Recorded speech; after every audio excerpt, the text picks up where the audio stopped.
Sobat IMC, ada yang pernah ngalamin ini nggak sih? Tiba-tiba nyeri tulang belakang gitu ya, terus bingung ini sebenarnya apakah encok, apa rematik, apa-apa gitu ya. Nah untungnya Sobat IMC sekarang lagi nonton IMC Podcast Corner nih bareng saya Lini Diandra. Karena sekarang ini buat Sobat IMC yang mengalami sakit-sakit seperti yang tadi Lini bilang gitu ya, Lini sekarang akan tanya-tanya sama narasumbernya langsung ya, seorang dokter dari Rumah Sakit IMC, yaitu Dr. Imade Budi Setiawan, MBiomed, spesialis ortopedik, konsultan tulang belakang. Nah, pas banget kan? Kita sapa dulu ya, dokter, panggilannya apa ya dok? Budi. Dokter Budi aja? Iya. Oke. Singkat ya, Budi panggilannya. Kakaknya pasti Wati? Cowok. Adiknya Iwan? Oke, dok, ini masalah nyeri tulang belakang dan penanganannya. Sekarang kita akan bahas di IMC Podcast Corner ya. Jangan lupa subscribe ya, Sobat IMC ya, untuk tahu lebih banyak lagi apa sih yang kita bahas nih, masalah-masalah apa sih yang kita bahas di IMC Podcast Corner ya.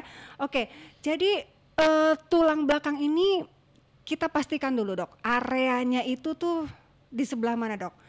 Coba dok, mungkin boleh digambarkan kalau tidak ada gambar peraga.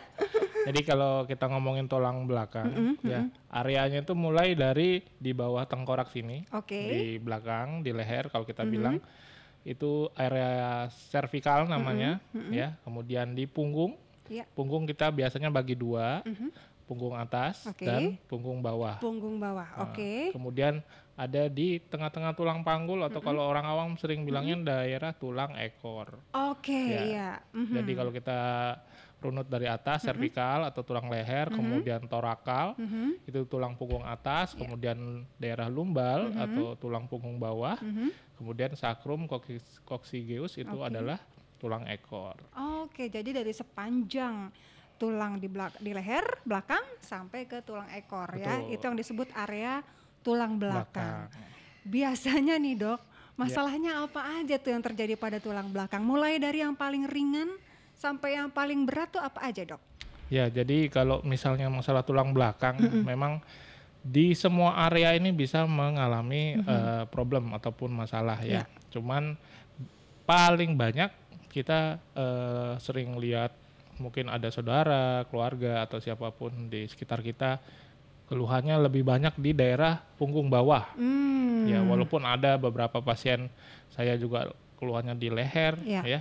Kemudian di punggung atas juga ataupun di tulang ekor, tapi tidak sebanyak keluhan di tulang punggung bawah. Nah, biasanya mereka datang tuh keluhannya hampir semua sama, yaitu dengan keluhan nyeri.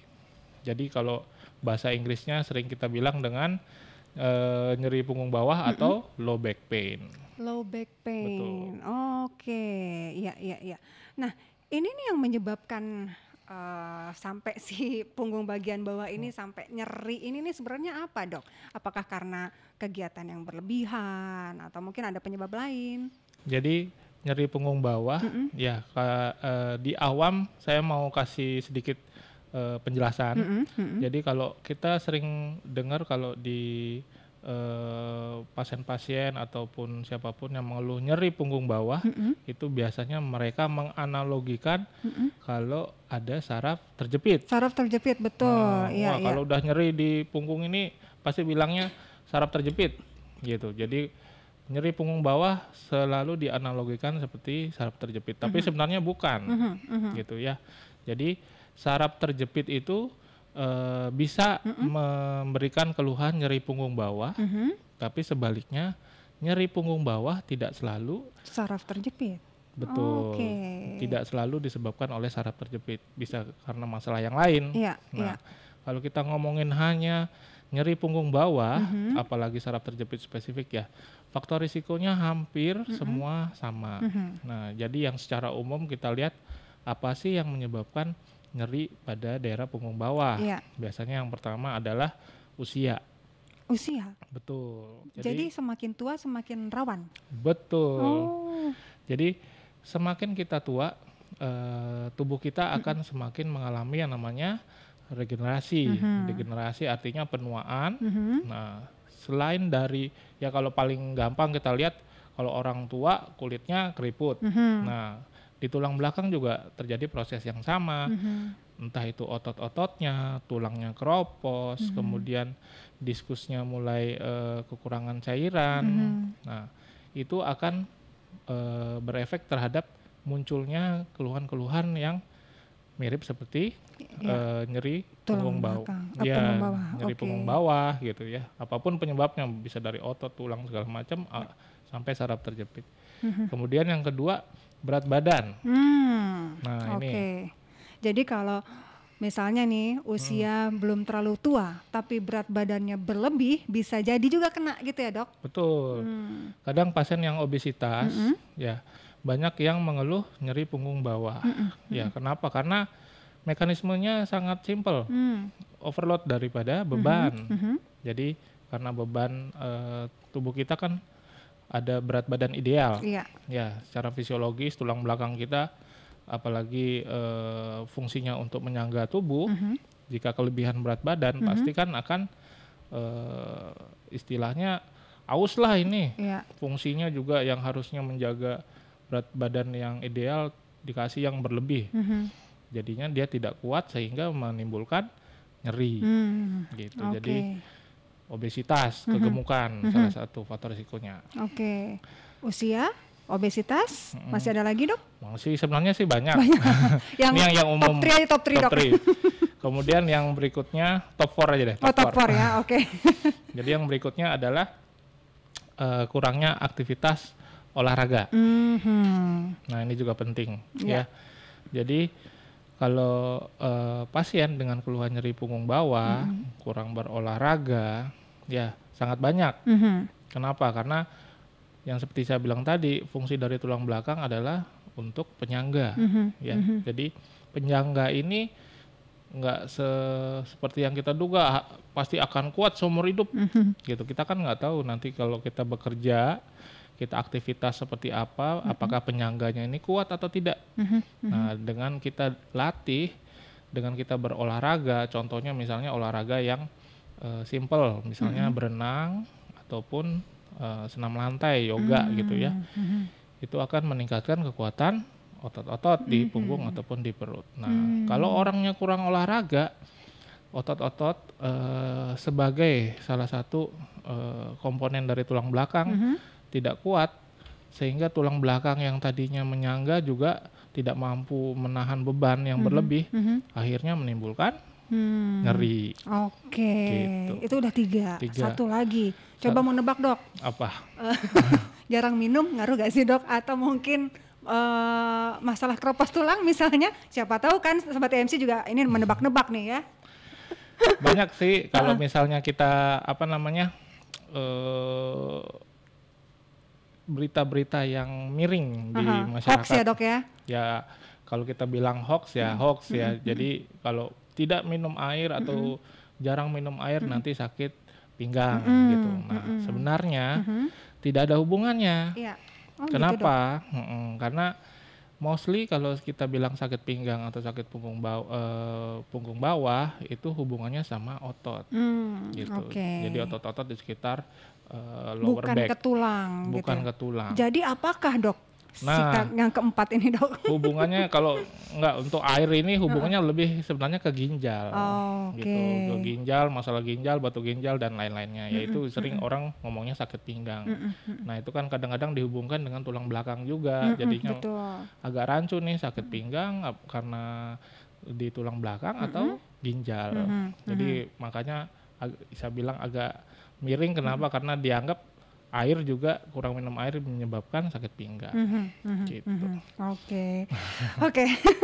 Ini seru nih, Dok. Tapi yang keempat belum ya. Yang keempat belum nih, Dok. Yang keempat apa dong, Dok? Nah, yang keempat ini adalah mengangkat barang berat. Dengan posisi yang salah biasanya. Betul.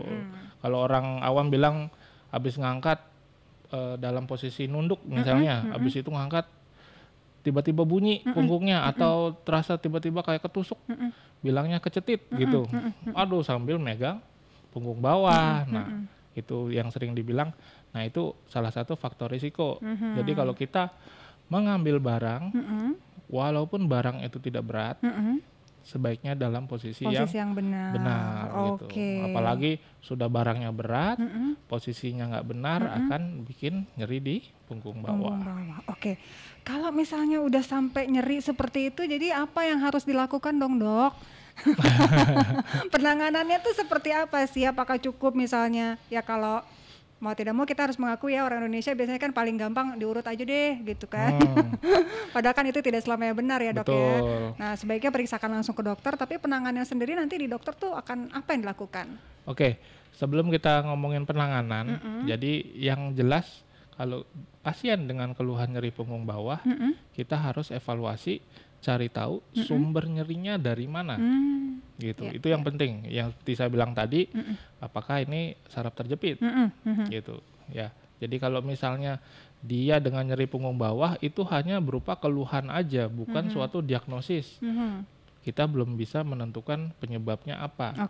Setelah kita tahu penyebabnya apa, baru kita tentukan treatment atau penanganan yang terbaik, gitu. Jadi kalau misalnya pasien datang dengan keluhan nyeri punggung bawah, yang biasa kita lakukan selalu kita periksa dari mulai anamnesis, pemeriksaan fisik dan pemeriksaan penunjang. Anamnesis itu ya kita tanya-tanya historinya gimana, bisa sakit sudah berapa lama, nyerinya seperti apa, kemudian kita periksa secara fisik ada tanda-tanda saraf kejepit tidak atau hanya spasme di sekitar ototnya saja. Nah, setelah kita lakukan physical examination, baru kita tentukan pemeriksaan penunjang yang cocok apa. Biasanya pemeriksaan kalau misalnya berobat nyeri sakit punggung bawah, yang selalu kita lakukan adalah pemeriksaan X-ray, ronsen. Jadi kita ronsen punggung bawahnya, karena yang biasa kita evaluasi pertama adalah tulangnya dulu. Ada kelainan apa enggak dari ronsen. Seperti tadi bilang misalnya usianya tua, apakah dia ada kropos, ya.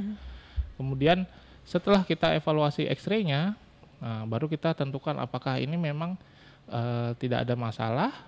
Ternyata masalahnya mungkin di saraf terjepit. Nah, kita bisa lakukan pemeriksaan MRI, magnetic resonance imaging, gitu. Jadi kita bisa lihat lebih jelas soft tissue lewat pemeriksaan MRI. Dari sana kita kelihatan nih jaringan-jaringannya, apakah sarafnya emang terjepit, terganggu, apakah diskusnya atau bantalan sendinya rusak, apakah ada kelainan tulang juga bisa kita lihat, gitu. Apakah ada patologi yang lain, misalnya ada infeksi, ada tumor, segala macam, gitu. Setelah itu baru kita tentukan penanganan yang terbaiknya apa. Gitu. Ini kalau masalah tulang punggung belakang ini bisa sampai operasi, Dok? Bisa, sangat biasanya bisa. Yang masalahnya seperti apa tuh yang harus dioperasi? Nah, jadi kalau kita sudah tentukan sumber nyerinya apa, ya baru kita bisa istilahnya kasih pilihan ke pasien yang terbaik apa. Jadi untuk let's say katakan ini saraf terjepit, ya dia datang masih awal, ya. Jadi biasanya kita konservatif dulu. Konservatif itu artinya treatment yang non operasi. Jadi kita tidak ada intervensi. Biasanya kita pertama kasih adalah obat-obatan, medikamentosa, ya painkiller dan sebagainya. Kemudian kita bisa kasih fisioterapi. Nah, ini juga sering kadang-kadang pasien itu udah ngerti, dia nggak datang konsul ke ahli tulang belakang, langsung melipir ke fisioterapi gitu. Nah, itu bisa kita sarankan juga. Kemudian physical exercise, kita suruh latihan di rumah. Nah, gitu. Jadi setelah kita lakukan terapi konservatif ini, rata-rata kita lakukan 2-3 bulan. Gitu. Kecuali memang dari awal ada indikasi operasi ya. Kalau setelah terapi konservatif dia berhasil, kita nggak perlu lakukan tindakan operasi.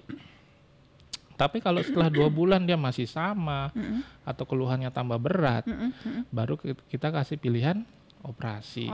Jadi supaya tidak sampai operasi tentunya Sobat IMC harus bisa menjaga kesehatan tulang belakang ya. Kalau aku tarik kesimpulan Dok dari yang kita bicarakan tadi gitu ya, salah satunya adalah perhatikan bagaimana cara kita mengangkat barang, perhatikan juga olahraga yang kita lakukan, gerakan-gerakan yang kita lakukan. Dari makanan mungkin Dok ada atau dari tips lain seputar menjaga kesehatan tulang belakang? Ya, jadi kalau kesehatan tulang belakang prinsipnya adalah kita tahu dulu nih faktor risiko dari nyeri apa aja tadi mungkin sudah saya sebutkan. Jadi salah satunya tadi obesitas. Jadi sebenarnya makanan tidak ada efek secara langsung terhadap kejadian nyeri tulang belakang. Tapi obesitasnya itu tuh kalau makan berlebihan sembarangan. Nah, ya jadi harus dijaga ininya kalori di makanannya jangan sampai berlebih sehingga berat badannya nambah, obesitas gitu. Kemudian yang kedua aktivitas, ya olahraga. Nah ini mesti rutin nih. Kadang pasien saya hanya olahraga kalau lagi sakit. Nanti kalau udah nggak sakit, udah lupa. Oke. Jadi yang penting jaga kesehatan secara komprehensif. Olahraga, makan makanan juga dijaga gitu ya Dok ya. Dan tentunya olahraganya juga sesuaikan dengan kebutuhan kita. Oke. Dokter Budi, sebenarnya pengen ngobrol lebih banyak lagi sama Dokter Budi. Mudah-mudahan kita bisa ketemu lagi di acara bincang-bincang berikutnya Dok ya. Tapi dengan waktu kita saat ini pun rasanya apa yang disampaikan sama Dokter Budi bisa bermanfaat untuk Sobat IMC semua yang sedang menyimak IMC Podcast Corner ya. Sekali lagi terima kasih Dr. Imade Budi Setiawan, spesialis ortopedi konsultan spine. Dan itulah tadi Sobat IMC kita membahas tentang nyeri tulang belakang dan penanganannya ya. Mudah-mudahan sekali lagi bisa membuka wawasan baru lagi tentang masalah kesehatan untuk Sobat IMC semua. Dan kita tentunya masih akan terus menemui Sobat IMC di IMC Podcast Corner. Jangan lupa untuk subscribe channel YouTube kita di RS-IMC, kemudian juga Instagram @rs.imc. Dan kalau mau tahu Dokter Budi ini kapan prakteknya ya silahkan cek jadwalnya di website Rumah Sakit IMC. Oke, kita pamit dulu ya. Leni Diandra, salam sehat untuk semuanya dan sampai jumpa.